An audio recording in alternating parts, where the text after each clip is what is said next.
সিঙ্গা ডুমরু বাজিয়ে হরনর মধ্যে ধ্বনি দিতে দিতে আমরা আবার নর্মদার কিনার দিয়ে হাঁটতে লাগলাম। কিছুটা এগিয়ে যাওয়ার পর মহান্তজি বললেন, এই কোরাল গ্রাম বেশ বড়, আরও প্রায় 1 মাইল নর্মদার তট ধরে এগিয়ে যেতে পারলে তবে কোরাল গ্রামের সীমা অতিক্রম করতে পারব।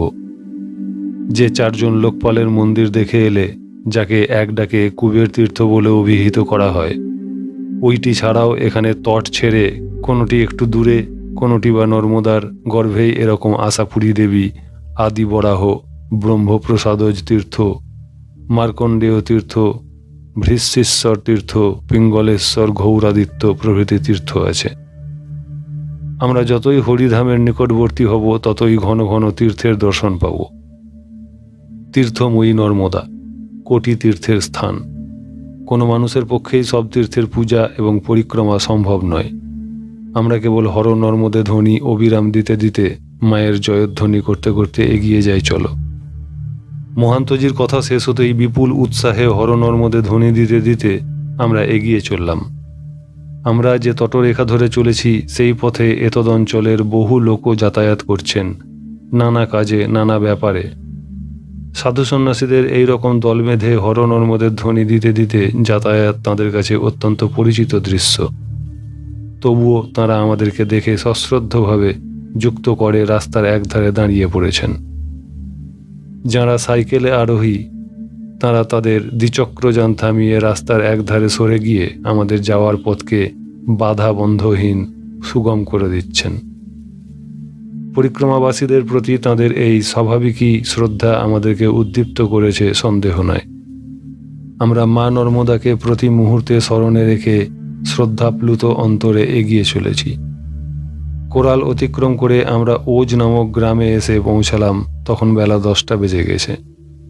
লক্ষণ ভারতীজি বললেন, এই ওজ মহল্লার অপর নাম অযোধ্যাজি। এখানে অহল্যা তীর্থ, শুক্র তীর্থ এবং কর্কটেশ্বর তীর্থ আছে। অহল্যা তীর্থে অহল্যা তপস্যা করেছিলেন। নরোত্তম রামচন্দ্রেরও পদার্পণ ঘটেছিল এখানে।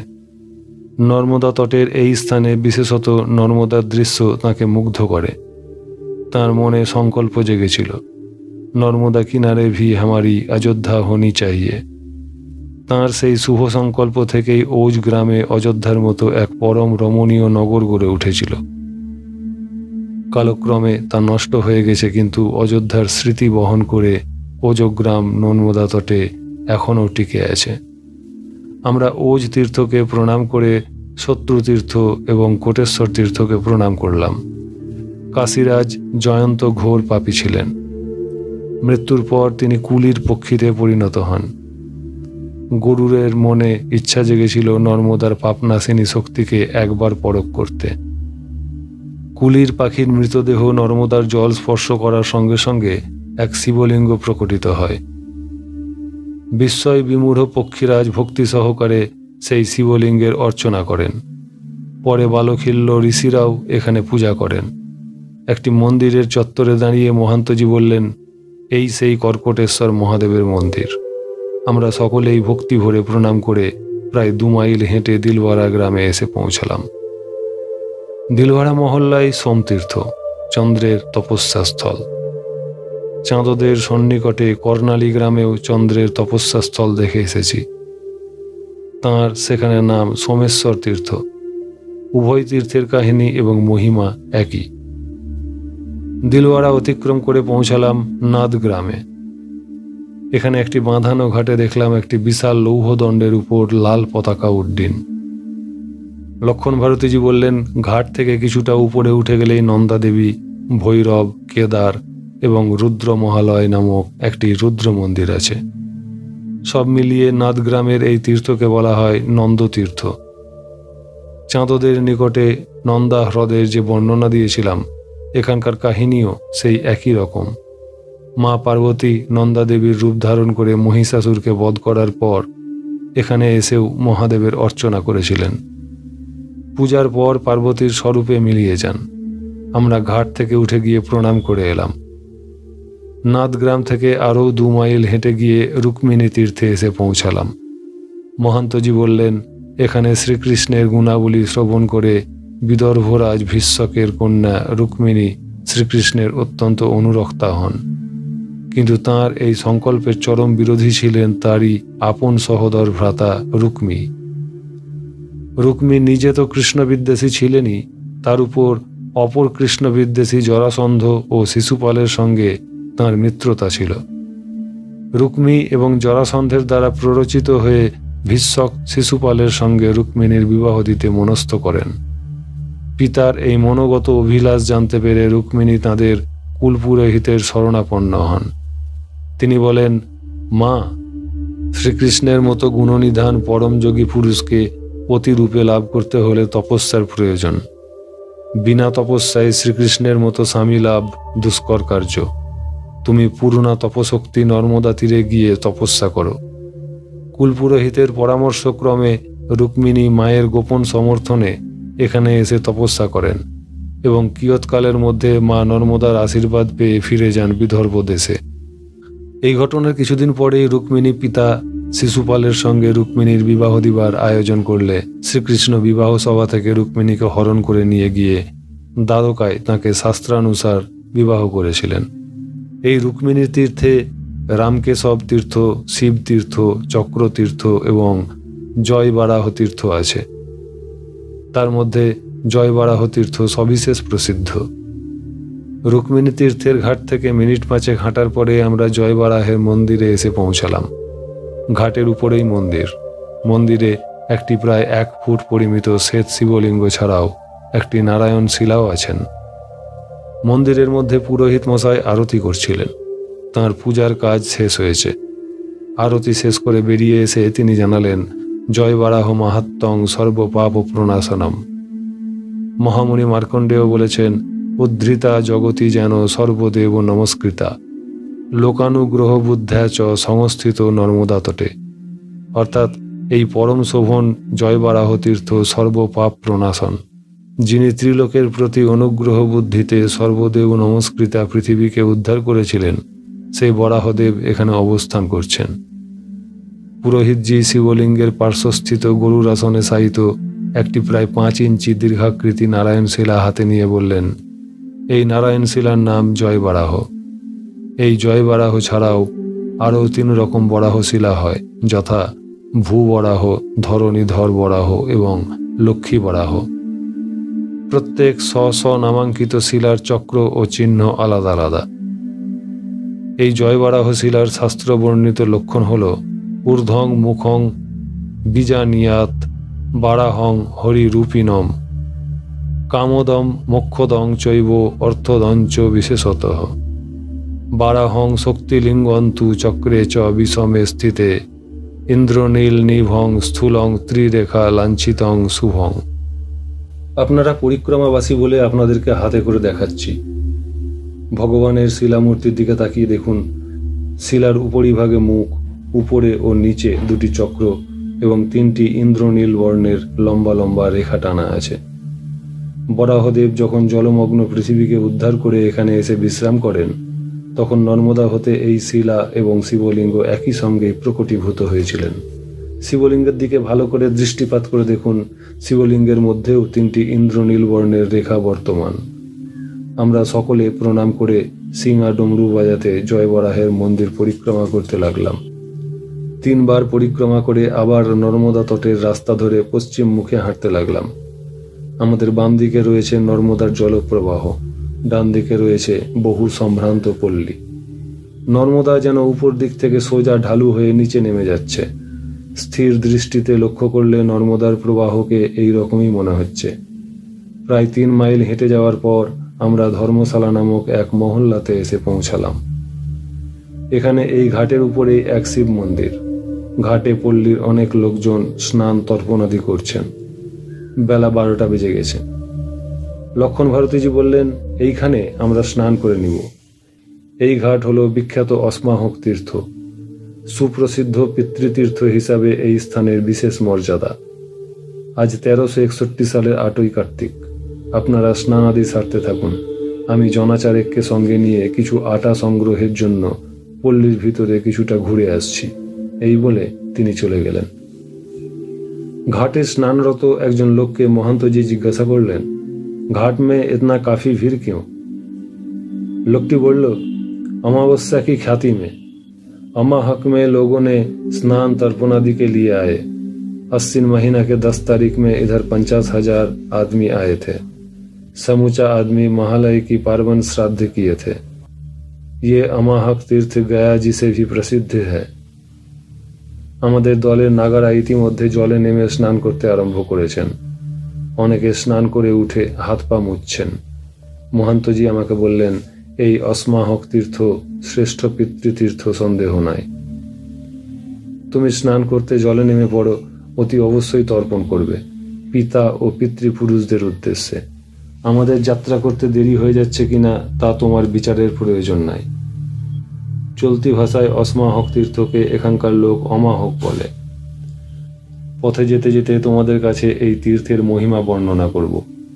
আমি জলে নেমে স্নান করেই তর্পণ করলাম প্রাণ ভরে। পিতৃপুরুষদের উদ্দেশ্যে কাঁদতে কাঁদতে নিবেদন করলাম, তর্পণের কোনো উপচার আমার কাছে নাই। আমার চোখের জল এবং নর্মদার এক অঞ্জলি পুণ্যবাড়ি ছাড়া আর কিছু নিবেদন করার নাই।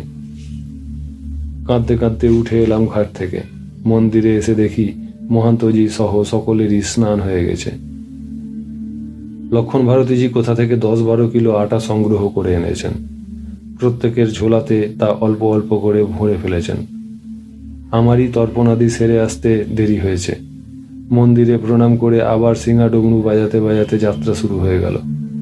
পথে হাঁটতে হাঁটতে সিঙ্গাডমরুর নাদ থামিয়ে মহান্তজি বলতে লাগলেন, স্কন্দপুরাণের রেবাখণ্ডে 146তম অধ্যায়ে অসমাহক তীর্থের মহিমা বর্ণনা করতে গিয়ে মহামুনি মার্কণ্ডেয় যুধিষ্ঠিরকে বলেছিলেন, প্রেতোদ্দাদ যত্র মুচ্চন্তে পিণ্ডে নৈকেন পূর্ব যাহা, অর্থাৎ এই সর্বশ্রেষ্ঠ পিতৃতীর্থে একবার মাত্র পিণ্ডদান করলে পিতৃগণ প্রেতত্ব হতে মুক্ত হন।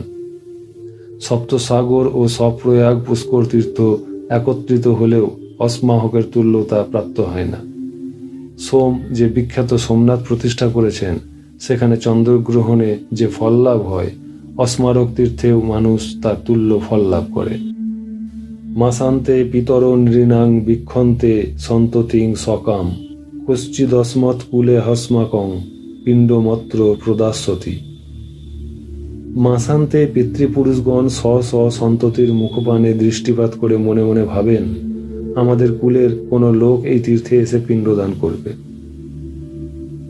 যুগে যুগে মহারাজ অসমাহকে পিতামহা সর্বদা হাবলোকন্ত আগচ্ছন্তং স্বগোত্রজং ভবিষ্যতি কিমস্মাকম মাবাস্যোপমাহকে স্নানং দানঞ্চ যে কুর্সুহু পিতৃনাং পিলতর্পণম। অর্থাৎ মহামুনি যুধিষ্ঠিরকে বলেছেন, হে মহারাজ, যুগে যুগে পিতৃগণ অসমাহক তীর্থে আগমন করেন আর সততই স্ব স্ব সন্ততির মুখাপেক্ষী হয়ে মনে মনে বলেন যে ওই অমাবস্যা সমাগত হচ্ছে, পুত্রগণ আগমন করেছে, অবশ্যই অসমাহকে আমাদেরকে পিণ্ডদক দান করবে। যারা অসমাহক তীর্থে স্নান দান ও পিতৃগণের তিল তর্পণ করে তারা সর্বপাপ বিমুক্ত হয়ে সর্বান কামান লভন্তি বই সমস্ত কাম্য বস্তু লাভ করে থাকে। মহন্তজি আরও জানালেন, অসমাহক তীর্থে নর্মদা জলের মধ্যেই বহ্নি তীর্থ এবং ব্রহ্মশিলা বিরাজিত আছেন। পুণ্য কথা শুনতে শুনতেই আমরা অঙ্গারেশ্বর গ্রামে এসে পৌঁছালাম। নর্মদার ঘাটে দাঁড়িয়ে পড়েই নর্মদা স্পর্শ করে মহান্তজি বললেন, এই তীর্থের নাম অঙ্গারেশ্বর। মঙ্গল গ্রহ তপস্যা করে এই তীর্থের প্রতিষ্ঠা করেছিলেন। আমি মন্ত্র বলছি, তোমরা আমার সঙ্গে কণ্ঠ মিলিয়ে সমস্বরে উচ্চারণ করে অঙ্গারেশ্বরকে প্রণাম করো। ওং পূজায় ভূমিপুত্রায় রক্তাঙ্গায় সুবাসসে হরগপদ ভাবয়েতি সেদ জায়াতি বা হবে। অর্থাৎ, হে ভূমি তো নয়, ভূমি মহাবীর্য সম্পন্ন ক্রোধকালে পিনাকির সেদ হতে তুমি উদ্ভূত হয়েছ। হে অঙ্গারক, তুমি মহাতেজা। হে লোহিতাঙ্গ, তোমাকে নমস্কার। মন্ত্রোচ্চারণ করে আমরা যুক্ত করে প্রণাম জানিয়ে সিঙ্গা ডমরু বাজাতে বাজাতে নর্মদার ঘাটে ঘাটে ক্রমে ক্রমে আঙ্কল গ্রামে লিঙ্কেশ্বর মহাদেব, নিকারা গ্রামে শ্বেত বরাহ তীর্থ, কশ্যপ মুনির পুত্র ভার্গল কর্তৃক প্রতিষ্ঠিত ভার্গলেশ্বর মহাদেব, রবি তীর্থ প্রভৃতি পুণ্যস্থানকে পরপর প্রণাম করে হুঙ্কারেশ্বর তীর্থে এসে পৌঁছালাম। মহন্তজি বললেন, হুঙ্কারেশ্বরের মহিমা শুনবার আগে তোমরা একবার নর্মদার বিচিত্র গতিপথটিকে ভালো করে লক্ষ্য করো। তীক্ষ্ণ দৃষ্টিতে তাকিয়ে দেখলেই বুঝতে পারবে মা ভীমবেগে প্রবাহিত হয়ে আস্তে আস্তে এখানে এসে দেখো সরল তটরেখা সহসা গতিপথ বদলে মূল তটভূমি হতে দূরে সরে গিয়ে প্রবাহিত হচ্ছেন।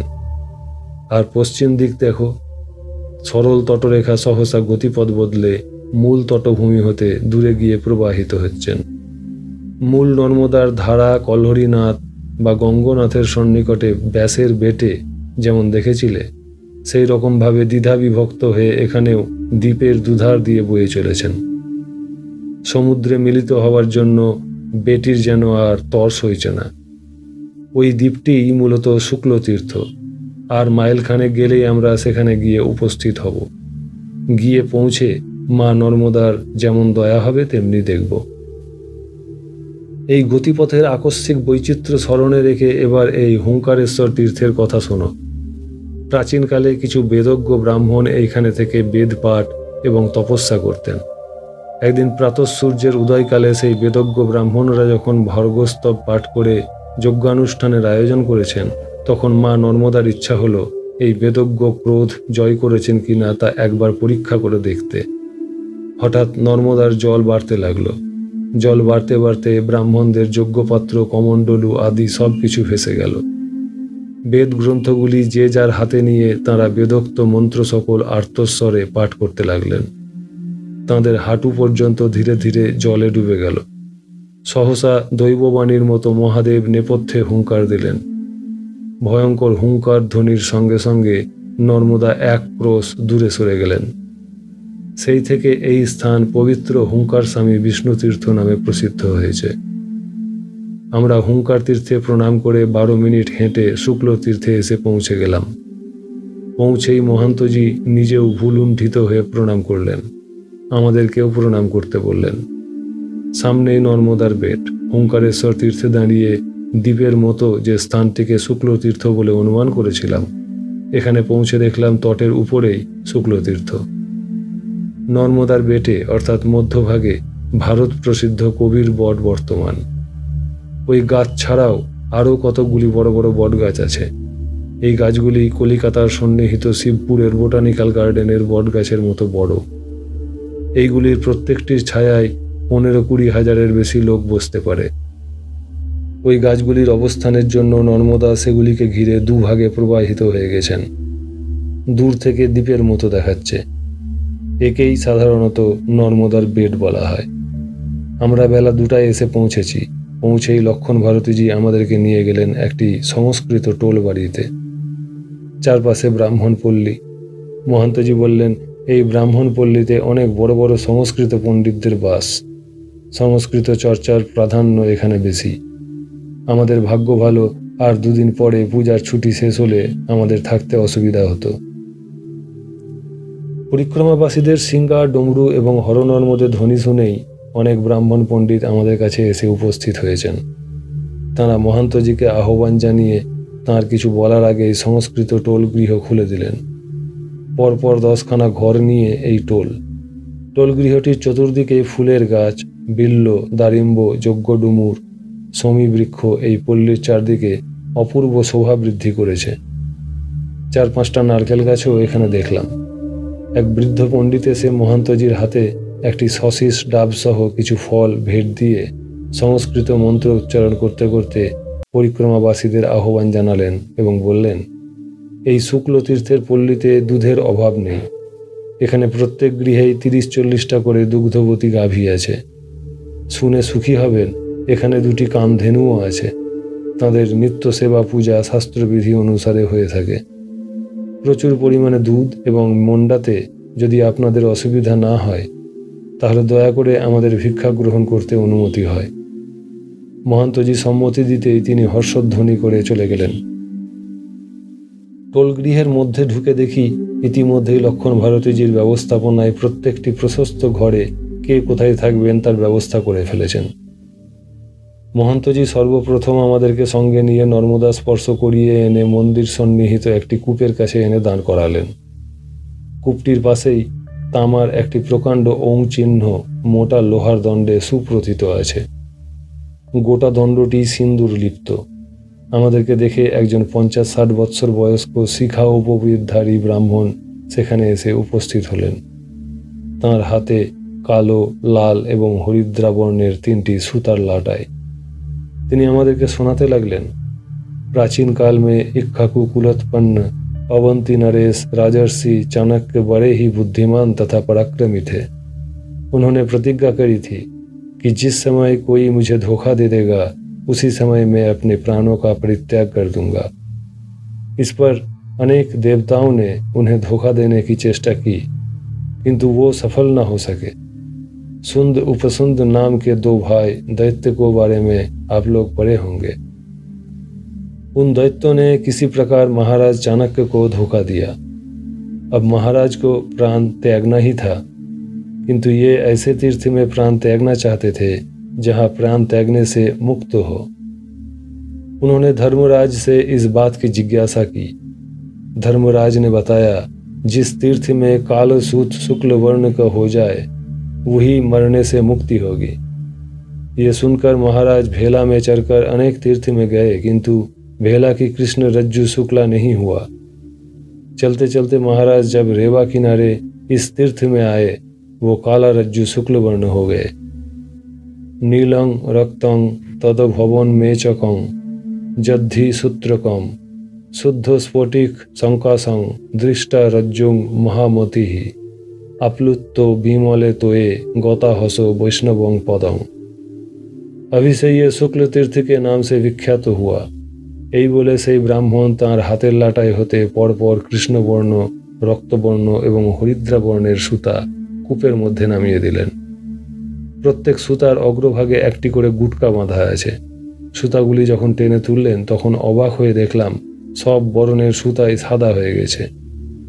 আমরা সেখানে ফিরে এসে দেখি সেই সংস্কৃত টোলগৃহে কয়েকজন ব্রাহ্মণ পণ্ডিত এসে প্রচুর পরিমাণে দুধ ও মন্ডা আমাদের ভোজনের জন্য এনেছেন। যথানিয়মে ব্রহ্মার্পণং ব্রহ্মাহবিহি করা হলো। ভিক্ষা প্রাপ্তির পর আমরা যে যার আসন পেতে বিশ্রাম করতে লাগলাম। বেলা প্রায় 4টা নাগাদ যে বৃদ্ধ ব্রাহ্মণ আমাদেরকে আবাহন করেছিলেন তিনি এলেন মহান্তজির সঙ্গে আলাপ করতে। কথায় কথায় কূপের জলে কালো সুতা সাদা হওয়ার প্রসঙ্গ উঠল। তিনি বললেন, সামনে যে নর্মদার বেট তার চতুষ্পার্শ্বস্থ জলে নীল, কালো প্রভৃতি যে কোনো বর্ণের সুতা ডুবালেই তা সাদা হয়ে যায়। সাদা সুতা সাদাই থাকে। আর এই গ্রামে 5খানা কূপ আছে, তার প্রত্যেকটার জলে ডুবালেই কালা সুতা সাদা হয়ে যায়। এই সময় মতীন্দ্রজি বলে উঠলেন, এখানকার জলে বোধহয় বিশেষ রাসায়নিক গুণ আছে, সেই রাসায়নিক প্রক্রিয়াবশেই হয়তো কালা সুতা সাদা হয়। বৃদ্ধ ব্রাহ্মণের চোখে মুখে বিরক্তির চিহ্ন ফুটে উঠল। তিনি মতীন্দ্রজিকে বললেন, আপনি পরিক্রমাবাসী, আপনার পরিধানে দেখছি গৈরিক আলখাল্লা, আপনার মুখে একথা শুনতে পাবো আশা করিনি। ব্রিটিশ আমলে সাহেবরা এই নিয়ে অনেক গবেষণা করেছিলেন। বছর 3 আগেও এ দেশীয় ইংরাজি নবিশ কয়েকজন সাহেব গবেষণার অজুহাতে নর্মদার বেটে এবং এখানকার কিনারাতে অনেক রকম যন্ত্রপাতি বসিয়ে এখানে ওখানে মাটি খুঁড়ে প্রায় 6 মাস ধরে তাঁদের মূল্যবান মস্তিষ্ক কোষকে পুনঃ সঞ্চালিত এবং বিজিম্ভৃত করেছেন।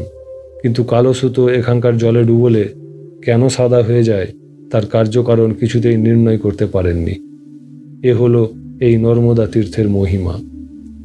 গঙ্গা কনখলে পুণ্যা কুরুক্ষেত্রে সরস্বতী, গ্রামে বা যদি বারণ্যে পুণ্যা সর্বত্র নর্মদা।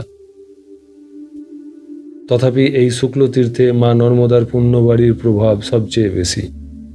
তপস্যা দ্বারা স্বয়ং অনুভব করে নর্মদার মানসপুত্র সপ্তকল্পান্তজীবী মার্কণ্ডেয় মহামুনি স্বয়ং ঘোষণা করে গেছেন, সর্বৌষধি নামাসানাং প্রধানং সর্বেষু পেয়েষু জলং প্রধানং নিদ্রা সুখানাং প্রমোদারতিনাং সর্বেষু গাত্রেষু শিরঃ প্রধানং স্নাতস্যাপি যথা পুণ্যং ললাটং নৃপসত্তম শুক্লতীর্থং তথা পুণ্যং নর্মদায়াং ব্যবস্থিতম।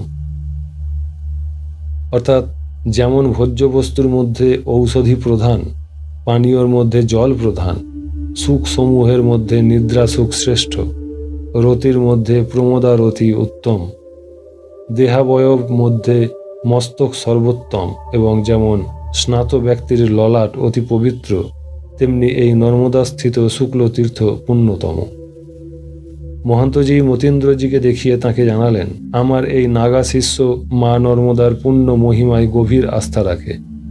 উনি কেবল কথায় কথায় বলে ফেলেছিলেন কথাটা, আপনি কিছু মনে করবেন না। ব্রাহ্মণ শান্ত হলেন। উঠে যাওয়ার আগে বলে গেলেন, আমাদের এই পল্লীর শেষ প্রান্তে একটি বেদ বিদ্যালয় এবং ব্রহ্মচর্যাশ্রম আছে। সাধারণ বা অসাধারণ কারও সেখানে প্রবেশ নিষেধ। চারিদিক সুউচ্চ ইষ্টক প্রাচীর দ্বারা বেষ্টিত।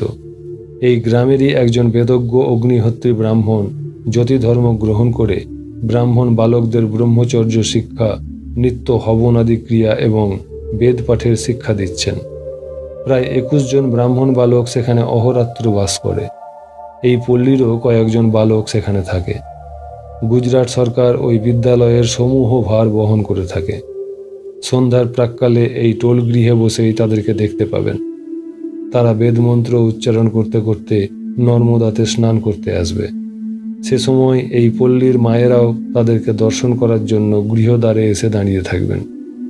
যাদের সন্তানেরা ওই স্থানে বাস করছে, তাঁরা প্রাতঃকালে এবং সন্ধ্যাকালে তাঁদের স্নেহের দুলালদের ওই দুটি সময়েই কেবল নিজের চোখে দেখতে পান।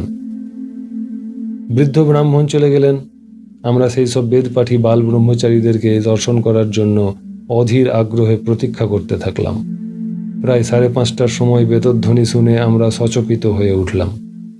একজন প্রবীণ জ্যোতির পেছনে পেছনে মুণ্ডিত মস্তক বা শিখা যজ্ঞোপবীত এবং মেখলাধারী বাসন্তী রঙের পট্টবস্ত্র পরিহিত একদল বালক হাতে অলাবুর কমণ্ডলু নিয়ে মন্ত্রোচ্চারণ করতে করতে আসছেন।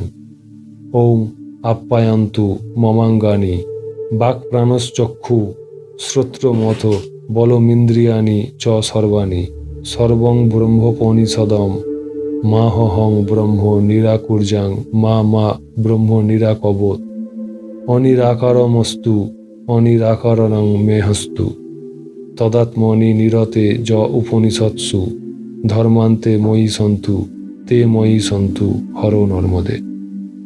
অর্থাৎ আমার সমস্ত অঙ্গ এবং বাক, প্রাণ, চক্ষু, কর্ণ, বল ও সমস্ত ইন্দ্রিয় পুষ্টি লাভ করুক। সমস্তই উপনিষদ প্রতিপাদিত ব্রহ্ম। আমি যেন ব্রহ্মকে অস্বীকার না করি, ব্রহ্মও যেন আমাকে প্রত্যাখ্যান না করেন। তাঁর ও আমার মধ্যে নিয়ত সম্বন্ধ বিদ্যমান থাকুক। উপনিষদে যে সকল ধর্মের কথা বলা হয়েছে, আত্মনিষ্ঠ আমাতে সেই ধর্মসমূহ প্রকাশ লাভ করুক। শিব এবং নর্মদার জয় হোক। বালকদের বয়স কারো 10 থেকে 12 বৎসরের বেশি হবে না। তাদের মুখে বিশুদ্ধ মন্ত্রোচ্চারণ এবং তাদের ওই রকম বেশবাস দেখে আমরা প্রত্যেকেই স্তম্ভিত হয়ে গেলাম। মুগ্ধ দৃষ্টিতে তাকিয়ে থাকতে থাকতে স্থান কাল ভুলে গেলাম। মনে হলো আমরা যেন প্রাচীন ভারতবর্ষের কোনো বৈদিক ঋষির তপবনে এসে পৌঁছেছি। ঋষিকবির সেই আকুতির কথা মনে পড়ছে। আর বারে ভারতে কে দিবে গো আনি, সে মহা আনন্দ মন্ত্র, সে উদাত্ত বাণী, সঞ্জীবনী স্বর্গে মর্তে সেই মৃত্যুঞ্জয় পরম ঘোষণা, সেই একান্ত নির্ভয় অনন্ত অমৃত বার্তা। কবিগুরু এখানে এলে দেখতে পেতেন তাঁর স্বপ্নের সার্থক রূপায়ণ ঘটেছে নর্মদা তটের এই শুক্ল তীর্থে। আজ শ্যামা পূজা বলে কিনা জানি না, সন্ধ্যা ঘনিয়ে আসার পূর্ব থেকেই পল্লীর প্রতিটি গৃহে মাটির প্রদীপে ঘৃত সিক্ত দ্বীপ জ্বালা হয়েছে। এই টোল গৃহের বারান্দাতেও দ্বীপ জ্বলছে। সেই দীপাবলিতে আলোকিত পথ দিয়েই প্রায় আধ ঘন্টা পরে আমরা সেই বালব্রহ্মচারীদের কলধ্বনি শুনতে পেলাম। তাঁরা স্নানান্তে নর্মদা তট থেকে কলকণ্ঠে গাইতে গাইতে আসছেন।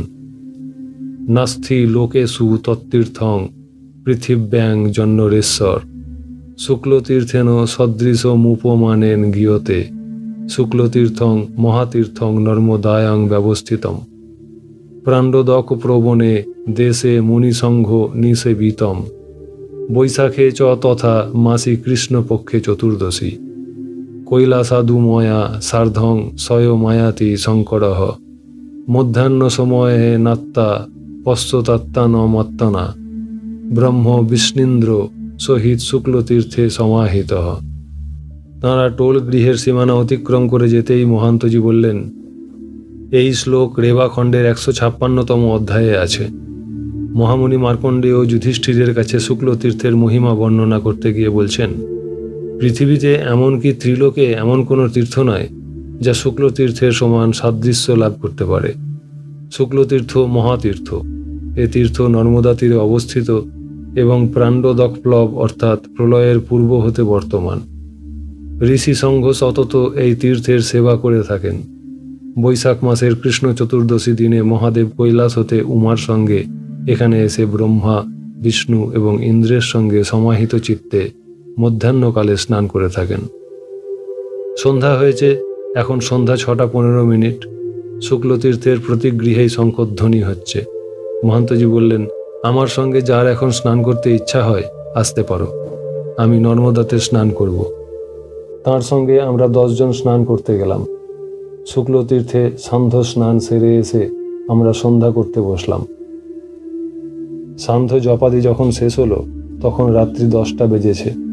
লক্ষণ ভারতীজি বললেন, কাল সকালে স্নান সেরেই আমরা হরিধামের দিকে রওনা হব। এখান থেকে মাত্র 6 মাইল এগিয়ে গেলেই রেবা সমুদ্র সঙ্গম।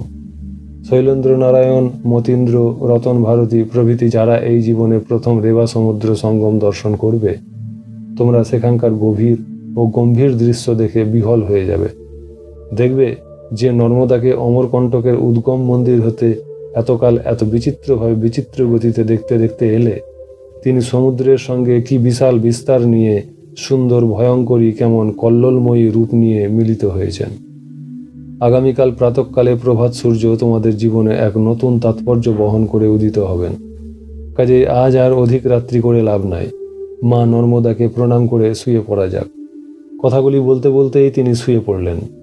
একে একে আমরাও সকলে কম্বল মুড়ি দিয়ে শুয়ে পড়লাম। মতীন্দ্রজি আমার পাশেই শুয়ে আছেন। তাঁর হাতের ঘড়ি এবং টর্চ তাঁর মাথার শিওরে রাখা আছে। কিছুক্ষণের মধ্যেই ঘুমিয়ে পড়লাম। হঠাৎ ঘুম ভেঙে গেল। ঘুম ভাঙায় অন্ধকারের মধ্যেই তাকিয়ে তাকিয়ে কি যেন ভাবলাম। উঠে বসলাম। সাবধানে হাত বাড়াতেই মতীন্দ্রজির টর্চটা হাতে ঠেকল। আলতো করে হাত ঢাকা দিয়ে টর্চ টিপে ঘড়িটার দিকে নজর দিতেই দেখতে পেলাম রাত্রি এখন 1:20। নিশীতে পাওয়া লোকের মতো কতকটা বিহ্বলভাবেই বাইরে বেরিয়ে আমি টোল গৃহের বারান্দায় 2-1 মিনিট চুপ করে দাঁড়ালাম। অমাবস্যার রাত্রির নিরন্ধ্র জমাট অন্ধকার ঢেকে রেখেছে চারদিক। টুপটুপ করে শিশির পড়ছে। টর্চের আলোতে দেখলাম এই টোল গৃহের চারদিকে যেসব ফুল গাছ তা শিশিরে ভিজে গেছে। মেঝেতেও কেউ যেন এইমাত্র জল ছড়িয়ে দিয়ে গেছে। মাথাতে ভালো করে কম্বল জড়িয়ে ভূতগ্রস্তের মতো ধীরে ধীরে হাঁটতে হাঁটতে ঘাটে এসে একেবারে নর্মদার সামনে এসে দাঁড়ালাম। হিমেল বাতাস নদী ধারে হু হু করে বইছে। কিছুক্ষণ স্তব্ধ হয়ে দাঁড়িয়ে রইলাম। অন্ধকারের মধ্যে স্থির দৃষ্টিতে তাকিয়ে থাকতেই অন্ধকারটা যেন একটুখানি পাতলা বা স্বচ্ছ হয়ে আসছে বলে মনে হলো। ওই তো নর্মদার জল চকচক করছে। ওই তো দেখা যাচ্ছে বেটের মধ্যে কবির বটের চূড়া। নর্মদার কলক কলক ধ্বনি এবং কদাচিৎ 2-1টা নৈশ পাখির কুজন দ্বারা বিখণ্ডিত যে গভীর নৈশব্দ, তা যেন আমার আত্মসত্তাকে ধীরে ধীরে গ্রাস করে নিচ্ছে। আমি মা নর্মদার সরক্ষরী মহাবীজ দাঁড়িয়ে দাঁড়িয়ে জপ করতে লাগলাম। বেশ খানিকটা সময় গত হলে আমি বেটের বৃহৎ বৃহৎ সুউচ্চ বটগাছগুলিকে লক্ষ্য করে টর্চ টিপলাম। টর্চের আলোতে দেখতে পেলাম সেই সব সুবৃহৎ বনস্পতির পাতাগুলি শিশির ভিজে চকচক করছে। নর্মদার যে দুটি ধারা দুভাগে বিভক্ত হয়ে ওই দ্বীপটির সৃষ্টি করেছে, ওই দুটি ধারাকে মনে হচ্ছে ভুজগ আকারা কুণ্ডলিনী যেন হঠাৎ দুটি ফণা বিস্তার করে বেটটিকে ঘিরে বয়ে চলেছেন সমুদ্রের দিকে অনন্তের পথে।